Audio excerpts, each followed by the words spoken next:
جیسا کہ رسول اللہ صلی اللہ علیہ وسلم کا ارشاد ہے، مسجد حرام میں ایک نماز کا ثواب 1,00,000 نمازوں کے برابر ہے، مسجد نبوی میں ایک نماز کا ثواب 1,000 نماز کے برابر ہے، اور مسجد اقصی میں 500 نمازوں کے برابر ثواب ملتا ہے۔ مسند احمد میں عبداللہ بن عمرو بن عاص رضی اللہ عنہما سے روایت ہے کہ رسول اللہ صلی اللہ علیہ وسلم نے فرمایا، جب سلیمان علیہ السلام نے بیت المقدس کو تعمیر کیا تو اللہ تعالیٰ سے 3 دعائیں مانگی، ان میں سے اللہ تعالیٰ نے 2 قبول فرمائیں اور ایک کے بارے میں ہم امید رکھتے ہیں کہ وہ ہمیں ملے گی۔ انہوں نے پہلا سوال یہ کیا کہ مجھے ایسی حکومت دے جو تیری حکومت کے موافق ہو، یعنی عدل و انصاف کی فراوانی ہو اور کسی پر ظلم و زیادتی نہ ہو۔ اللہ نے یہ دعا قبول فرمائی۔ دوسرا سوال یہ کیا، مجھے ایسا ملک عطا فرما جو میرے سوا کسی شخص کے لائق نہ ہو۔ اللہ تعالیٰ نے یہ دعا بھی قبول فرما لی۔ تیسرا سوال یہ کیا کہ جو شخص بھی گھر سے نکلے اور وہ مسجد اقصی میں نماز پڑھنے کا ارادہ رکھتا ہو تو وہ اپنے گناہوں سے اس طرح نکل جائے جس طرح کے پیدائش کے دن تھا۔ اس تیسرے سوال کے متعلق رسول اللہ صلی اللہ علیہ وسلم نے فرمایا، امید ہے یہ دعا اللہ نے ہمارے لیے رکھ لی ہو۔ اللہ تعالیٰ نے انہیں اس قدر طاقت اور قدرت عطا فرمائی تھی، لیکن اس کے باوجود آپ بشر تھے اور موت ہر بشر کو پہنچ کر رہتی ہے۔ انسان جس قدر بھی قدرت حاصل کر لے، جتنا بھی غلبہ پالے، جتنی بھی عظمت حاصل کر لے، لیکن موت سے نہیں بچ سکتا۔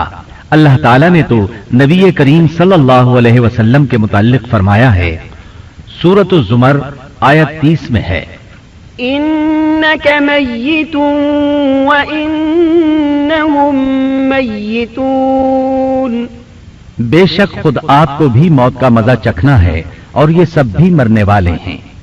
اللہ تعالیٰ نے چاہا کہ سلیمان علیہ السلام کی موت سے بھی لوگوں کو عبرت ہو اور نشانیاں ظاہر ہوں، کیونکہ اس دور میں لوگ جنات کے فتنے میں مبتلا تھے۔ یہ خیال کرتے تھے کہ جنات کو غیب کا علم ہے۔ اللہ تعالیٰ نے چاہا کہ لوگوں کو سلیمان علیہ السلام کی موت کے ذریعے بتائیں کہ جنات کو علم غیب نہیں ہے۔ ایک دن سلیمان علیہ السلام نے جنات کو سختی کے ساتھ مسخر کیا اور وہ آپ کے سامنے کام کرنے لگے۔ آپ ان کی نگرانی کرتے رہتے۔ جنات کے دلوں میں آپ کا بہت خوف تھا۔ آپ انہیں سستی کرنے پر سخت سزا دیتے تھے۔ آپ کھڑے ان کی نگرانی کر رہے تھے۔ اس وقت آپ کی عمر 150 سال تھی۔ جنات بیت المقدس کی تعمیر میں مصروف تھے۔ ایسے میں آپ نے اپنا عصا پکڑا اور اس پر اپنی ہتھیلیاں ٹکا دی، پھر ہتھیلیوں پر اپنا سر رکھ دیا۔ اس طرح ان کی نگرانی کرتے رہے۔ اسی حالت میں اللہ تعالیٰ نے آپ کی روح قبض کر لی، تاہم آپ کی آنکھیں کھلی رہیں۔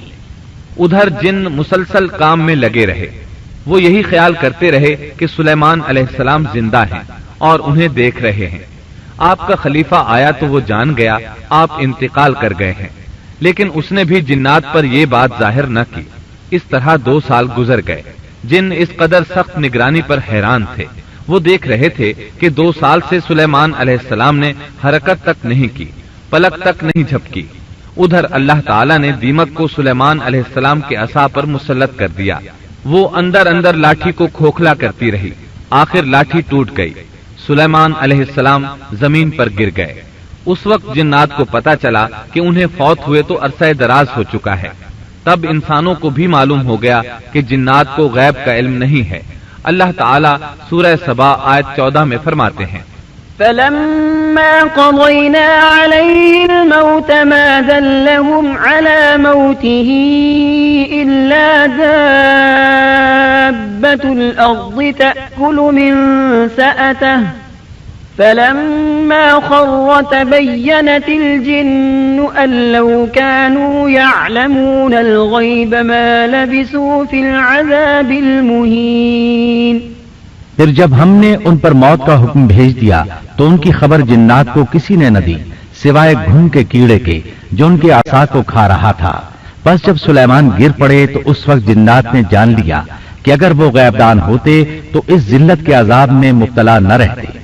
اس طرح اللہ تعالیٰ نے لوگوں کو مطلع کر دیا کہ جنات بھی مخلوق ہیں، غیب دان نہیں۔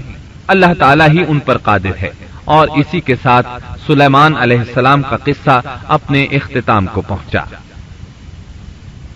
محترم سامعین، ابھی آپ دارالسلام اسٹوڈیو لاہور پاکستان سے قصص الانبیاء کا 18واں حصہ بے مثال بادشاہت سن رہے تھے۔